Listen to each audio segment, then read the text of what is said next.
Pénurie des matériaux, inflation, mais aussi les taux pour les prêts, notamment les prêts travaux qui augmentent. Quel impact pour vous? Voici le sujet de cette vidéo. Comment maîtriser dans cet environnement qui est quand même assez complexe. Avant de poursuivre, je vous invite à télécharger votre copie de la checklist rénovation, un document sur une page qui vous donne les idées claires pour mener à bien votre rénovation. La checklist a déjà été téléchargée par plus de 10 000 personnes, alors n'hésitez pas à récupérer votre copie.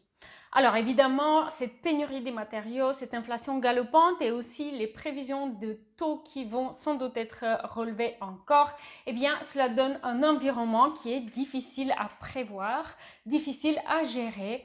Et justement, pour moi, c'est une raison d'autant plus de suivre les conseils que je vous ai toujours donnés, notamment pour ce qui concerne l'estimation prévisionnelle du prix des travaux, c'est-à-dire au lieu d'aller chercher un devis auprès d'un artisan trop tôt pour ensuite le faire traîner, lui faire refaire un devis mais qui peut avoir changé puisque les conditions changent très vite, eh bien apprenez à faire une estimation prévisionnelle de votre budget vous-même que vous pouvez adapter en fonction de la situation actuelle.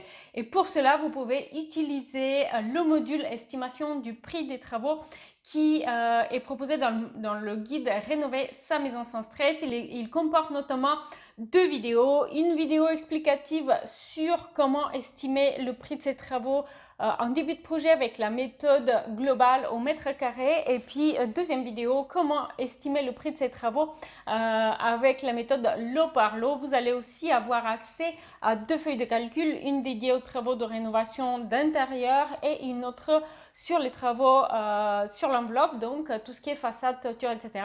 Donc l'avantage, c'est justement d'avoir une méthode, une feuille de calcul qui est adaptée à votre projet, puisque vous allez pouvoir l'adapter à votre projet et vous allez pouvoir la mettre un jour en fonction de la situation qui change. Donc ça, c'est un premier conseil qui va vous donner les idées beaucoup plus claires. Deuxième conseil, je l'ai dit 1000 fois peut-être sur cette chaîne, pensez à comparer au moins 3 devis et demandez les devis auprès des artisans lorsque votre projet il est suffisamment clair.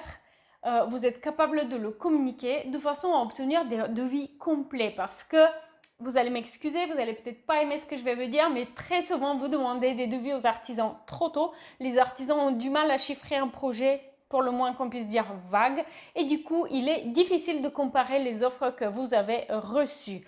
D'autant plus que de nombreuses personnes parmi vous en fait ne demandent un devis que auprès d'une seule entreprise, voire deux entreprises, juste histoire de, ce qui n'est pas suffisant. Je vous conseille de demander au moins 3 offres, 3 devis de 3 entreprises différentes pour chaque lot concerné par vos travaux.